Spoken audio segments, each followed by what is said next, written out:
बिस्मिल्लाहिर्रहमानिर्रहीम। अस्सलाम वालेकुम नाज़रीन, आप देख रहे हैं प्रोग्राम द लास्ट आवर में हूँ यासिर रशीद और स्टूडियो मेरे साथ मौजूद है सीनियर तजियाकार राना मोहम्मद अजीम साहब। नाज़रीन, जिस दिन से इलेक्शन हुए उस दिन के बाद आज बाज़ाब्ता तौर पे हमारा पहला शो है इलेक्शन के बाद। हाँ, आप हमें ट्रांसमिशंस में ज़रूर देखते रहें, राना साहब के तज्ज़िये और तबसरे भी आप वहाँ पर सुनते रहें, हक़ाइक़ जो मंजर आम पे आए हैं उसकी तशरीह भी आपने सुनी है और उसके ज़मीनी तौर के ऊपर जो असरात देखने में आए हैं वो भी आप तक पहुँचे। लेकिन इतने दिनों में अभी तक भी अगर हम बात करें तो 8 फरवरी से लेके अब तक 10 दिन तकरीबन होने वाले हैं। 9 दिनों के अंदर भी अगर मजमुई तौर पे आपको मंजरनामा वज़ा होता दिखाई ना दे, नंबर गेम्स किसी की पूरे होते दिखाई ना दें, रवाबित जो है उसका कोई असर निकलता दिखाई ना दे, कुछ लोगों के नज़दीक सियासी तौर पे जो जहर था उसका तरियाक मिलता दिखाई ना दे, तो क्या समझें कि इलेक्शन के बाद के अभी तक के नताइज क्या रहे हैं और कौन सी हुकूमत बनने जा रही है। हर कोई हुकूमत बनाने का दावेदार है और हर कोई अपोजिशन में बैठने का भी ख्वाहिशमंद है। ये वाहिद इलेक्शन है पाकिस्तान की तारीख के कि जिसके जीतने के बाद वो जो मसनद इक़्तिदार पे बैठने की ख्वाहिश रखते थे, जो बबांगे दोहल ऐलान कर रहे हैं, उनकी नंबर गेम पूरी नहीं, और जिनकी नंबर गेम पूरी लग रही है उनकी तगो दो दिखाई नहीं दे रही। तो मौजूदा सूरत हाल में आज के दिन GDA की तरफ से जाम शोरो टॉल प्लाजा के ऊपर जिस हद तक बड़े इज्तिमा का इनकाद किया गया है और धरना दिया गया है, जिसके अंदर इंतखाबी नताइज को मुस्तरद करके धांधली का इल्ज़ाम लगाया गया और अवामी मैंडेट की चोरी का इल्ज़ाम लगाया गया है, तो इसके साथ साथ आने वाले दिनों में मज़ीद क्या धरने, एहतजाज, मेल मिलाप या पैचअप या फिर उस पैचअप के नतीजे में मुख्तलिफ नज़रियात का कत्ल होते देखेंगे। अभी हालिया सूरत हाल ये है कि पाकिस्तान तहरीके इंसाफ भी हुकूमत बनाने की दावेदार है, लेकिन इस सब के बरक्स सुप्रीम कोर्ट ऑफ पाकिस्तान में एक दरख्वास्त दायर की गई थी, जिस दरख्वास्त में ये मौक़िफ़ अपनाया गया था कि हालिया इंतखाबात को मुस्तरद करार देकर, धांधली ज़दा करार देकर 30 दिन के अंदर अदलिया के आरूज़ के ज़रिए इलेक्शन करवाए जाएँ और वो जो दरख्वास्त है उसे काबिल समात करार दे दिया गया है और उसके ऊपर 3 रुकनी बेंच भी तश्कील दे दिया गया है जो जस्टिस काजी फायजी साहब, जस्टिस मज़र साहब और जस्टिस मुसरत हिलाली के ऊपर मुश्तमिल है।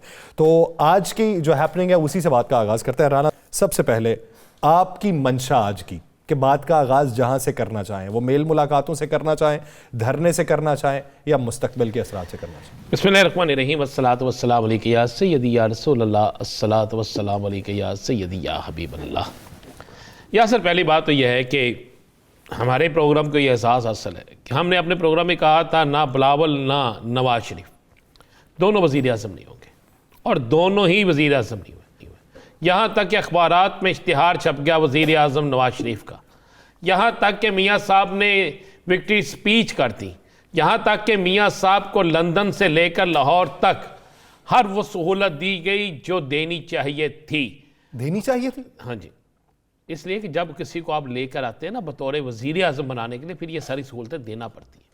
लेकिन इन तमाम चीज़ों के बावजूद भी, इन तमाम हालात के बावजूद भी पाकिस्तान की तारीख में पहली बार अवाम ने अपना फैसला दिया और ऐसा फैसला दिया। यासर, मैं आज आपको एक बात बताता हूँ। लाहौर की एक ऐसी फैमिली है जो बेड से नीचे उतरे तो उसको जूता भी उनके मेहमान उसके मुलाजम पहनाते हैं, रात को सोने से पहले उनके गर्म पानी में पाँव भी उनके मुलाजम धोते हैं। मैंने उस फैमिली को इलेक्शन डे पर उनकी 2 बेटियां 2 बेटे मियाँ बीवी खुद सुबह पोलिंग शुरू होने से पहले 3 मुख्तलिफ स्टेशन पर पोलिंग स्टेशन पर हाथ में इस तरह इंतहाबी निशानों की एक पकड़ के, वो चार्ज होता है ना जो आम समझ जाता था किसके, वो पकड़ के खड़े थे लोगों को बताने के लिए कि जनाब आज़ाद उम्मीदवार का इंतहाबी निशान ये है और आपने इस तरीके से स्टैंप लगानी है। और जिस वक्त तक पोलिंग बंद नहीं हुई बगैर कुछ खाए वो खड़े थे। ये एक रिजल्ट था, उसी से पता चल गया था कि रिजल्ट क्या होगा। याद करें, मैंने आपसे इलेक्शन ट्रांसमिशन से पहले आखिरी जो प्रोग्राम था मैंने आपसे कहा था लिख लीजिएगा, और आपने लिख भी लिया था। नहीं, और नहीं, आप हमेशा की तरह शर्त हारते हैं। नहीं, नहीं, आप हमेशा की तरह शर्त हारते हैं, वो मेरा- और उसके बाद आपका हिसाब भी जो है ना सियासी लोगों की तरह है, भाग जाना। राना साहब वो मैं माजरत चाहता हूँ, जिस तरीके से पूरे इलेक्शन में वो फॉर्म 45 गायब हुआ है ना, मेरा वो पर्चा गायब हो गया। अच्छा अच्छा अच्छा, तो वो तस्दीक के तौर नहीं पे फिर आपका कसूर नहीं है। अब वो तस्दीक के तौर पे मेरे पास मौजूद नहीं है कि जिसे मैं मान सकूं कि मैं हार गया या नहीं, जीत नहीं, गया। वो फिर- मेरे पास पर्चा ही मौजूद फिर मैं आपको ख्वाजा से भी कह सकता हूँ ना, मैं और क्या कह सकता मैं और क्या कह सकता हूँ ना, मैं एक मोजस नाम ही नहीं, दूंगा ना ख्वाजा आपको। आसिफ साहब मुझसे मुख्तलिफ है। ख्वाजा आसिफ साहब ने रात गए उस दिन अपनी हार तस्लीम कर ली थी, और सबको जाके उन्होंने खुशी की शादियाने बजाई। कई तो मैं लोग- तो हार तस्लीम ही नहीं कर रहा ना। नहीं नहीं, आप मान दीजिए। फिर आपका नाम क्या रखें? बिलावल भुट्टो रख दें, आसफ अली जरदारी साहब रख दें, नवाज शरीफ साहब रख दें, क्या रखते हैं नाम? आप खुद फाइनल कर लें। मैं एक नाम चले सेलेक्ट करके आपको बता दूं। वैसे ये तो एक वैसे जो मैं आपको ये खबर दे दूं, एक तो आज जाती उमरा में एक इजलास हुआ है। वो तो पिछले कई दिनों से हो ही रहे नहीं, हैं। आज का इजलास बड़ा अहम था। अच्छा, उसमें कहा गया है कि जनाब जो मौजूदा हालात हैं, और ये पाकिस्तान की तारीख में पहली दफ़ा हुआ है कि इस इलेक्शन के रिजल्ट आने के बाद अभी हुकूमत नहीं बनी। हमेशा हुकूमत बनने के बाद एहतजाज होता था, अब हुकूमत बनने से पहले एहतजाज शुरू हो गए हैं। और GDA का जितना बड़ा एहतजाज हुआ है, जितना बड़ा धरना हुआ है, मैं समझता हूँ कि ये सिंध क्या पाकिस्तान की तारीख का एक बहुत बड़ा धरना है यासर साहब। और आज एक मीटिंग में, जो मीटिंग जाती उमरा में हुई है, मेरे पास जो इन्फॉर्मेशन है उसके मुताबिक वहाँ पर अब ये सोच रहे हैं कि हमें हुकूमत नहीं लेनी चाहिए वफाक में, क्योंकि पीपल्स पार्टी वजारतें लेने के लिए तैयार नहीं है तमाम तर मीटिंगों के बावजूद भी।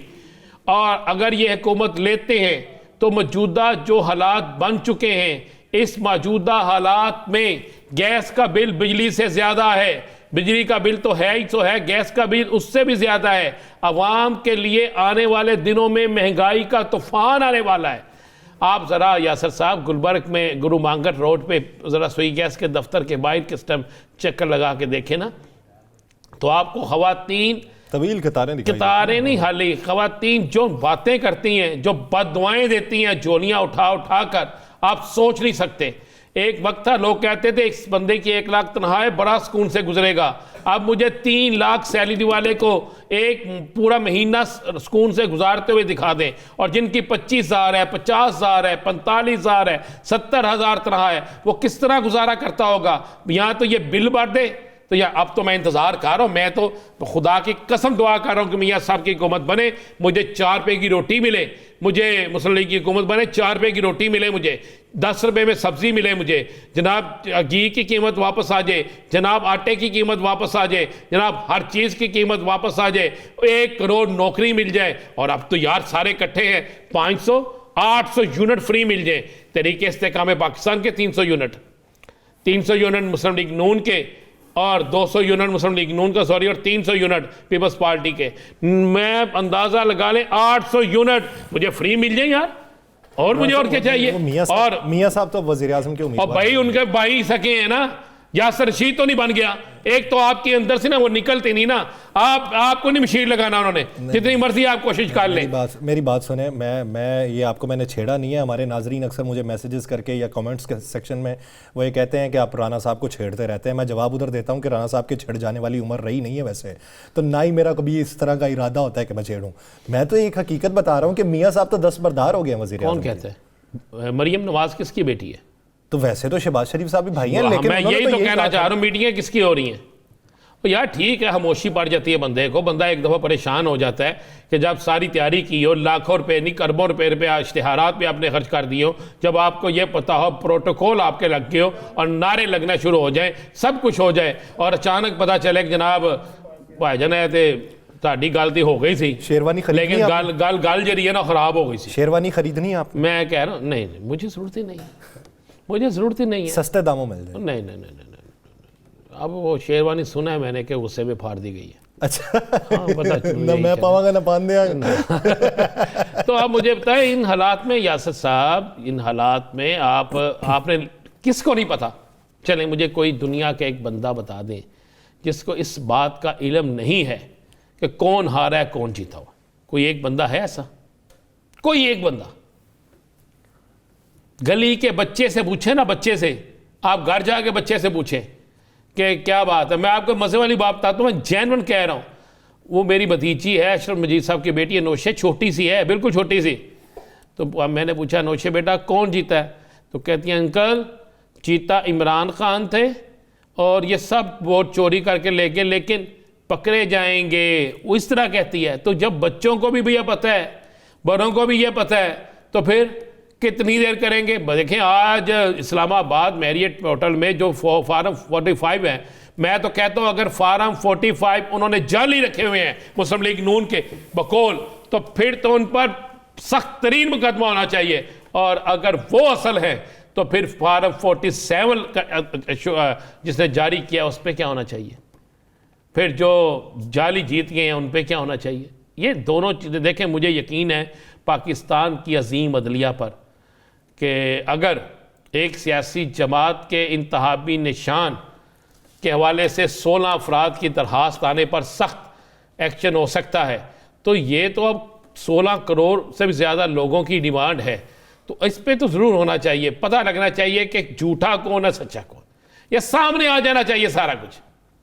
आपको एक खबर दे दूं और जी, आप अपने व्लॉग में इस्तेमाल कर लेंगे, बात तो आते नहीं, आप 2 मिनट से पहले बैठ जाते हैं। चलिए मैं आपको खबर दे दूं। मेरे व्लॉग्स आपकी तरह तवातुर से नहीं आते।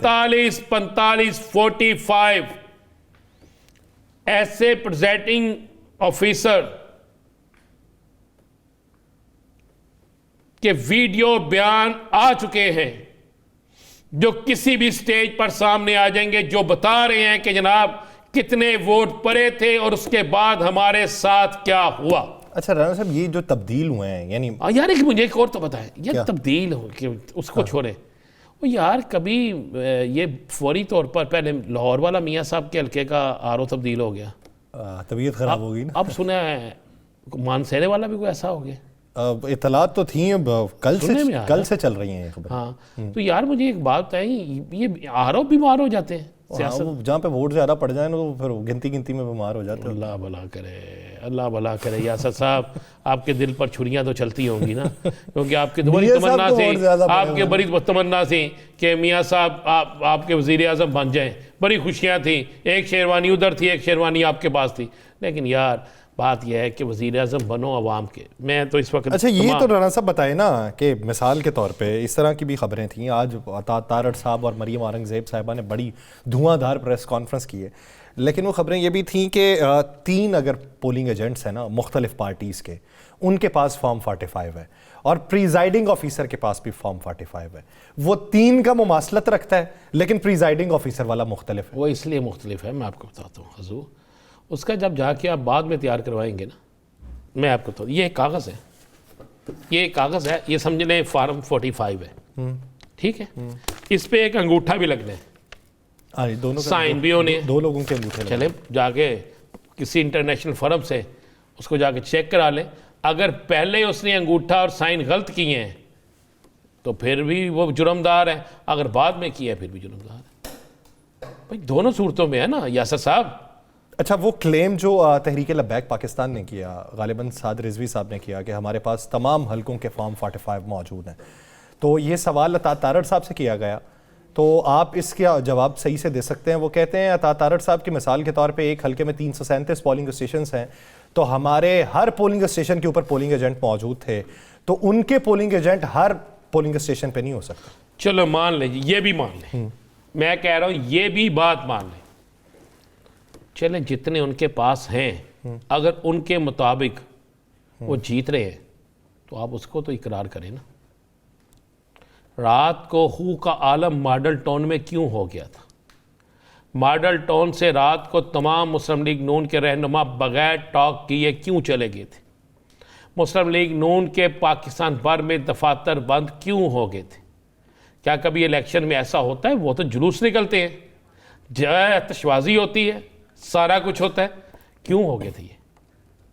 सिर्फ ये बता देना मुझे। मियां साहब ने कहा हम जरा क्लैरिटी चाह रहे थे कि क्लैरिटी होती तो फिर हम बात आके करते, तो अब क्लैरिटी हो चुकी है। वो जिस दिन वो आपने क्लैरिटी की होगी ना, आपने उन्हें यकीन दहानी कराई होगी कि मियां साहब घबराएं ना, मियां साहब घबराएं ना, सब ठीक हो जाएगा, आपने कराई होगी। फिर भाई अवाम की तरफ से जो थी वो तो हो गई, अवाम ने तो वोट डाल दिया, अवाम की वोट पे गिनती भी हो गई, सारा कुछ हो गया, तो फिर बाकी रह क्या गया। अच्छा राणा साहब ये बताएं आप, आज मैं आपको बता दूं, मैं एक और खबर दे दूं। आज राना सनाउल्लाह साहब ने एक प्रोग्राम में कहा कि जनाब अगर धांधली हुई है तो तहरीक इंसाफ इस्तीफे दे और ओवरऑल इलेक्शंस का मुतालबा करें हम। तो मैंने तहरीक इंसाफ के एक बड़े सीनियर शख्स से पूछा, मैंने कहा जनाब ये उनकी तरफ से है तो आप क्या कहते हैं? वो कहते हैं जी बिल्कुल हम तैयार हैं, सबसे पहले KPK में आ जाएं और लिख के दे दें, उसके बाद बाकी सूबों में इलेक्शन होंगे। KPK में आ जाए और तमाम मीडिया भी वहां पे ले आए, इंटरनेशनल मीडिया भी ले आए और पोलिंग करवा लें। राना सनाउल्लाह साहब तो उन लोगों में भी शामिल हैं जिन्होंने तहरीक अदम एतमाद से पहले कहा था आप इस्तीफे दे के निकल जाएं और बाद हम इलेक्शन करवा लेंगे, और बाद में उन्होंने कहा आप ही निकले, हम क्यों करवाएं। एक ब्रेक लेते हैं, GDA की रहनुमा सायरा बाई एक ब्रेक के बाद हमें ज्वाइन करेंगे। नाज़रीन कहीं नहीं जाइएगा, स्टे विद अस।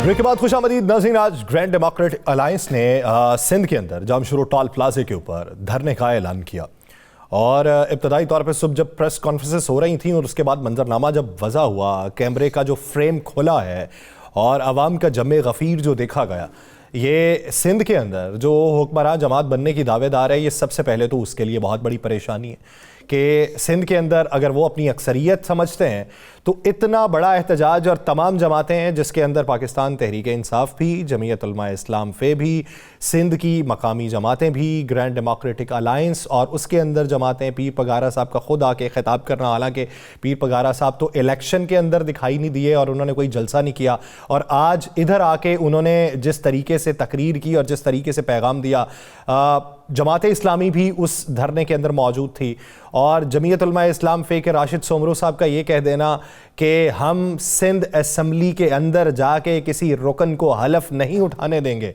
और हम इस इलेक्शन के नताइज को मुस्तरद करते हैं, और फिर 2 से 3 दिन के बाद मोरो के अंदर भी धरने का ऐलान कर देना, तो आने वाले दिनों के अंदर ये जो मंजरनामा है ये किस हद तक मुस्बत या मनफी रहेगा, इसी बारे में बात करते हैं। GDA की रहनुमा सायरा बानो साहिबा ने हमें ज्वाइन किया। सायरा बानो साहिबा बहुत शुक्रिया आपके वक्त का। सायरा बानो साहिबा क्या समझती हैं आज का जो धरना है किस हद तक वाज़े पैगाम था, किसके लिए वो पैगाम है, और क्या समझती हैं कि पाकिस्तान पीपल्स पार्टी या PMLN इस धरने के जवाब के अंदर किस तरीके से रिएक्ट करेंगी? अस्सलामुअलैकुम। देखिए क्या मैं आपको बताऊं, उनको सोचना चाहिए पीपल्स पार्टी वालों को भी कि अगर आप किसी का मैंडेट चुराएंगे, ज़ाहिर है 15 साल से है पूरी ब्यूरोक्रेसी इनकी, और पीर साहब ने सारी बातें वाज़ेह कर दी हैं। पीर साहब ने भी, आपने कहा कि जलसा, पीर साहब ने खिताब किया, पीर साहब ने यही कहा कि उससे पहले, इलेक्शन से पहले जलसा इसलिए नहीं किया कि हमें पता था कि ये सारा इलेक्शन बेच दिया गया। अच्छा सायरा साहब आपने, जी आ रही आवाज़ आपकी। इलेक्शन बेच दिया गया तो हम फिर भी इंतजार कर रहे थे कि चले कोई बात नहीं, शायद सोचने वाले या करने वाले सोच लें कि भाई हम लोग भी हैं, कि अवाम के आप हक पर डाका नहीं डाल सकते, लेकिन वही हुआ कि नहीं समझ आई। जब नहीं समझ आई तो फिर सब इंसान ने भी कहा था कि जिस वक्त सिंधड़ी तकलीफ में होगी सिंध के बेटे निकलेंगे, और ये अभी नहीं सूर्य बादशाह की औलाद है जिन्होंने यहाँ पर सिंध में अंग्रेज साम्राज्य को भगाया था। कोई ऐसा तारीखी खानदान है, कोई ऐसे नहीं कि आप उठकर और कोई जमात बना लिया। जी आप कुछ कह रहे थे। आपने कहा था कि बड़ी बहन नहीं छोटी बहन का रिश्ता पसंद आ गया, बात भी वही हुई, छोटी बहन पसंद आ गई है, तो अब बड़ी बहन का क्या बनेगा? क्या वो ताहयात कवारी रहेगी? हालांकि उसको मेकअप तो बड़ा करवाया गया था और उनके शादी के कार्ड भी अखबारात में बतौर वज़ीर आज़म छप गए थे, तो अब बड़ी बहन के मतलब क्या इतला है आपकी? सुना है कि वो वापस जो खबरें सोशल मीडिया के थ्रू ही आ रही हैं, और जी बुलाया गया था, फिर सदर शाह ने कहा था कि बुलाया था वहां से कि वीर मेरा घोड़ी चढ़ गया, लेकिन घोड़े की टांगें टूट गई हैं। अब वो नहीं वो हो रहा, घोड़े की टांगें नहीं जुड़ रही। 2/3 अक्सरियत का दावा करके बुलाया गया था और यहाँ पर एक सादा सी अक्सरियत भी नहीं मिली, सिर्फ 17 सीटें। अब वो आपको भी पता है कि बाकी सीट्स कैसे दिलाई गई हैं। कितनी सीटें? देखिए सस्ती का होता नहीं है। सायरा बानो साहिबा कितनी सीटों की बात कर रही हैं आप? आप कितनी सीटों की बात कर रही हैं? 17 सीटें। बस पीएमएलएन की 17 सीटें। मैं तो सोशल मीडिया पे चारों तरफ यही सुन रही हूँ कि 17 सीटें हैं। देखिए बाकी तो आप अगर देखें, सबसे बड़े देखें, मुझे नहीं पता, मैं आलिया हमजा मलिक के हल्के की बात करती हूँ। 5000 कुछ वोट किए और 4000 से हमजा शहबाज को जिता दिया, और वो खातून जेल में सऊबत काट रही है, उसको कैंपेन भी नहीं करने दी, और उनकी फैमिली के साथ जो किया वो तो अलग कहानी है। तो अब वहां पर यास्मीन राशिद का हल्का देख लें या बाकी आप जगह देख लें, तो देखिए अगले वाले को दिल बड़ा करना चाहिए। अब मुल्तान में आप आमिर डोगर का देख लें कि उन्होंने किस तरीके से जहांगीर तरीन साहब ने एक, वो कहते हैं ना कि सही एक उन्होंने क्या बोलते हैं उसको, लफ्ज देख ही नहीं आ रहा, एक मिसाल कायम की उन्होंने कि उनको शुक्रिया अदा करके, और उसके बाद सियासत से किनारा कशी इख्तियार कर ली कि हाँ उस बंदे ने जिस तरीके से लगा। तो मेरे ख्याल में कि जवाकी जिन्होंने हल्फ लिया है, आप देखते रहे पिछले दिनों से कि लोग उनको जिता रहे हैं और वो खुद आके बोल रहे हैं कि हम नहीं जीते, पीटीआई का ये जो भी आजाद है वो जीता है। तो ये अगर बाकी भी इतना दिल बड़ा कर ले तो मुल्क इस नहज तक ना पहुंचाए। पहले जा चुके हैं, देखिए अगर आप अभी छोटी बहन बड़ी बहन बात कर रहे हैं तो यहाँ पर जबरदस्ती कोई भी मंगनी या शादियां नहीं चल सकती कि आप जबरदस्ती कर दें वो शादी, वो परवान चढ़ ही नहीं सकती। तो यहाँ पर 25 करोड़ आवाम का मैंडेट है। आप यहाँ पर आप देख लें कि यहाँ पर सिंध में क्या हुआ है। यहाँ आपने आज जलसा देख लिया और आप सोचें कि यहाँ जो लोग आए थे तो हमें वोट नहीं दिया होगा। तो जो यहाँ पर इन्होंने पूरी जीडीए के जो 16, 17, 14, 15 सीट थी, वो सबके सब उसमें से एक भी नहीं जीत सका सीट। तो खुला आप तजाद नहीं है। नहीं, बिल्कुल खुला तजाद है। अब आप क्या देख रही हैं? आप देख क्या रही हैं? हुकूमत कब तक चलेगी? नहीं देखिए, पहले तो हुकूमत ले लेना। अभी तो खबरें आ रही हैं, जो हम तक खबरें पहुंची हैं कि नून वालों ने इनकार कर दिया है। ये जिस तरीके से अभी आपने 4 दिन में देखा है कि जो महंगाई का दिन है बोतल से निकल आया, पहले बिजली, फिर पेट्रोल, फिर गैस, फिर अभी फिर पेट्रोल बढ़ गया। तो आके हुकूमत करेगी क्या? आईएमएफ के पास इस जो आने वाली हुकूमत की कौन सी क्रेडिबिलिटी होगी? पूरी दुनिया ने देख लिया है, बाहर के मुमालिक चीख रहे हैं कि यहाँ पर जो जन्म हुआ है, और यहाँ पर भी काका साहब कह रहे हैं कि किसी को हमारे मामले में बोलने की इजाजत नहीं होनी चाहिए। और जो वो अमेरिकी सफीर मिल रहे थे सबसे, कभी नून वालों से, कभी पीपी वालों से, कभी इधर जा रहे हैं, कभी कोयटा जा रहे हैं, तो वो फिर क्या उनसे क्या पूछने के लिए गए थे? अल्फा पूछने गए थे या कोई इयादत करने गए थे? तो मैं नहीं देख रही। ये अगर हुकूमत बन भी गई, पीर साहब ने फरमाया कि वो 7-8 महीने से ज्यादा नहीं चलेगी, और ये मामला इमरजेंसी जा रहा है। हुकूमत 7-8 महीने नहीं चलेगी सायरा बानो साहिबा। एक तरफ पाकिस्तान तहरीक इंसाफ भी ये क्लेम कर रही है कि हुकूमत हम बना रहे हैं। नहीं, वो तो आज ऐलान कर दिया नहीं, अगर वो ये अगर किसी के सहारे पे हुकूमत बनाएंगे तो बहुत बड़ी गलती करेंगे। नहीं, तहरीक इंसाफ ने ऐलान कर दिया सायरा साहब, तहरीक इंसाफ, क्योंकि यासर के अंदर का आदमी अभी बेदर्द है ना, तड़पता है। यासर भी तड़पता है ना मियाँ साहब की तरह। तो तहरीक इंसाफ ने तो आज ऐलान कर दिया ना कि वफाक और पंजाब में वो अपोजिशन में बैठेंगे। हाँ जी, वही ना, कोई भी नहीं देगा। अभी मैं आपको बता रही हूँ कि आधा घंटा पहले की बात है कि कोई रिपोर्ट हमारे पास किसी बाखबर जराये ने बताया था कि नून वाले भी बैठ के सर जोड़ के बैठे हुए और मना कर दिया कि वो हुकूमत ये बाखबर जराये अगर आपने भी रखे हुए हैं तो हम अपनी दुकानदारी बंद कर दें फिर? बस इधर उधर से उड़ती उड़ती खबरें मिल जाती है। जब उनके पास चिड़िया होती है, सेठी साहब की चिड़िया भी तो आप यकीन कर लेते हैं। तो हमारे जराये से क्यों नहीं पता? अच्छा, ये आपके जराये क्या बताते हैं, सदर कौन बन रहा? देखिए तो पता नहीं कौन। अभी तो पहले तो ये देखें कि हुकूमत कौन ले रहा है। जो भी लेगा वो डिलीवर नहीं कर सकेगा। जो महंगाई आने वाली है, अभी तो लोगों को तो वो कहते हैं ना कि हमने बहलाया हुआ है कि रोज टीवी खोल के बैठ जाते हैं और लड़ाई और झगड़े और एक सब चीजें वो कर रहे थे। उसके बाद जब ये सब कुछ सेटल हो जाएगा, उसके बाद महंगाई का पता चलेगा। ये जो आने वाले दिनों में जब बिजली नहीं होगी और बिजली की कीमतें बढ़ानी पड़ेंगी और सब, क्योंकि अयाशियां तो ये खत्म कर नहीं सकते। उन अयाशियों के लिए तो ये असेंबलीज में आते हैं, वो तो खत्म कर नहीं सकते। तो अवाम पे बोझ डालेंगे तो अवाम पे कब तक बोझ डालेंगे? ये बहुत बुरा कर रहे हैं जो भी कर रहे हैं। सीरियस नोट पर सोचना चाहिए कि कोई एक सीरियस हुकूमत बन जाए कि किसी तरीके से वो कर ले लेकिन जो अभी धांधली की है, भाई जिसको मैंडेट मिल रहा है आप उसको दे दें। जबरदस्ती इधर से उधर करने की कौन सी जरूरत है? अच्छा, जबरदस्ती नताइज क्यों बदल रहे हैं? सुप्रीम कोर्ट में भी पिटीशन लग गई है और सुप्रीम कोर्ट में जो पिटीशन लगी है उसमें यही कहा गया कि इन इंतखाबात में धांधली हुई है, लिहाजा इनको कालअदम करार दिया जाए। तो क्या जीडीए इसमें जाकर पार्टी बनेगी? मेरे ख्याल में ये जो पिटीशन है ये रद्द हो जाएगी। हाँ, नहीं, वो तो ऐसा ही होगा। अब आई डोंट नो इसको कोई आईनी वो करने के लिए पिटीशन दायर की है कि पिटीशन देखिए ना किसने दायर की है। मेरे ख्याल में कोई रिटायर्ड ब्रिगेडियर है, उन्होंने पिटीशन दायर की है। 2 दिन के अंदर बेंच भी लग गया कि 3 उसमें जजेस होंगे। तो मेरा ख्याल है कि ये मुस्तरद हो जाएगी। अब उसको एक आईनी कवर देने के लिए बाकी आगे कोई कानूनदान नहीं समझा सकते, क्योंकि कानून की मोर शगाफियाँ, क्योंकि मेरी डिक्शनरी में तो या हाँ होती है या ना होती है। ये कुमर फेरियाँ नहीं हो है मेरे पास कि जो ये कानूनदान निकालते हैं ना। तो आप सायरा बानो साहिबा, आप क्या समझती हैं, मौलाना फजलुर रहमान ने मेके और पेके दोनों से रिश्तेदारी कता ला ताल्लुकी करते हुए दुश्मन सरदार की बेटी के साथ जाना गवारा कर लिए? नहीं, ऐसा नहीं है। आज आप बयान देखें ना कि उनके ताल्लुकात टूट भी सकते हैं। वो सुना दोबारा वापसी हो रही है। तो वक्त गया था मौलाना के पास, तो मैंने ट्वीट भी की थी, बस एक ही फिक्रा गूंजे जा रहा था। क्या? वो है ना गाना, तू मसीहा मोहब्बत के मारों का है, एक एहसान कर अपने मेहमान पर दुआएं तुझे उम्र भर के लिए। तो वो कल तो मुझे पीटीआई का वक्त ऐसे लग रहा था, लेकिन मौलाना ज़ाहिर है वो अपनी सियासत को देखेंगे।